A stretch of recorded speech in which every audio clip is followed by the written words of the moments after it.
ఒకసారి చిట్ట చివరిగా చెప్పండి. పొన్నాల లక్ష్మయ్య గారు మంచి చమత్కారి, చెల్లోక్తులు విసురుతుంటారు అని ఒక ఇది అన్నమాట. మంచి కవితలు కూడా చెప్తుంటారు, మంచి చెల్లోక్తులు చమత్కారం. అంటే ఇది రాజకీయాల్లోకి వచ్చినాక అలవాటు అయిందంటారా, అంతకుముందే ఉండిందంటారు? అది ఇది రాజకీయంలోకి వచ్చినాక కాదు, వ్యక్తిత్వం. నేను అమెరికాలో ఉండడం ఒక ప్రధానమైన ప్రభావం పడింది.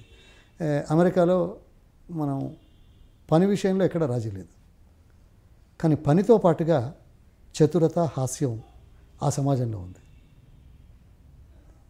ఇక్కడ మనం ఎంత పని చేశాం అనేది పక్కన పెడతాం, అనకూడదు. అక్కడేమో పనికి ప్రాధాన్యతలో పరిహాసం, హాస్యం, చతురత ఉంటుంది. ఇక్కడ పనికి ప్రాధాన్యం ఉన్న సాధింపు తక్కువ, సీరియస్నెస్ ఎక్కువ, హాస్యం చతురత తక్కువ. అందుకోసం I don't care if somebody says I'm not serious. నేను చేసే పని ఏ రకంగా చేస్తున్నాను, ఏ మేరకు ఫలితాన్ని సాధిస్తాను, నా పర్సంటేజ్ ఆఫ్ యాక్సెప్టెన్స్ ఎంత అనేది వేరే విషయం.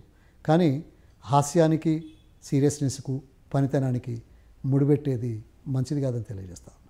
జీవితం ఆనందించాల్సిన అవసరం, ఆరోగ్యంగా ఉండాల్సిన అవసరం, కానీ పనిలో రాజీ ఉండకూడదు.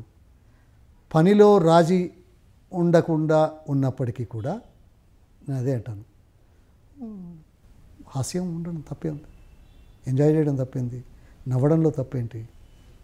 ఇది ఆరోగ్యానికి మంచిదని నేను భావిస్తాను. సీరియస్గా ఉండి ఏం చేయకుండా ఉండి ఉండేవాళ్ళు గొప్పవాళ్ళు అనుకుంటే నేనేం చేయగలుగుతాను?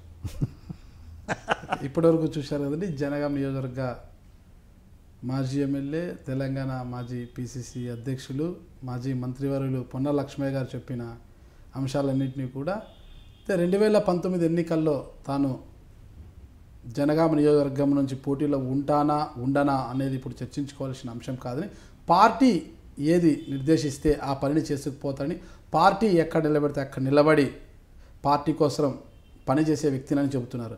అయితే 2019లో పార్టీ మేరకు ఏమాత్రం కృషి చేస్తారు అంటే, కాంగ్రెస్ పార్టీలో ఉన్న వర్గపోర్నంతా పక్కన పెట్టి అందరూ ఏకతాటిపై వచ్చి 2019లో కాంగ్రెస్ పార్టీని అధికారంలోకి తీసుకురావడానికి పొన్నాల లక్ష్మయ్య గారు ఏ మేరకు శ్రమిస్తారన్నది కూడా మనం వేచి చూడాల్సి ఉంది. నమస్తే సార్, థ్యాంక్ యూ. నమస్కారం. మీ ఓపికకు, చూడబోయే వీక్షకులకు ప్రత్యేకంగా ధన్యవాదాలు. Thank you sir. ఇది హాస్యం. For more news and interviews subscribe to iDream News.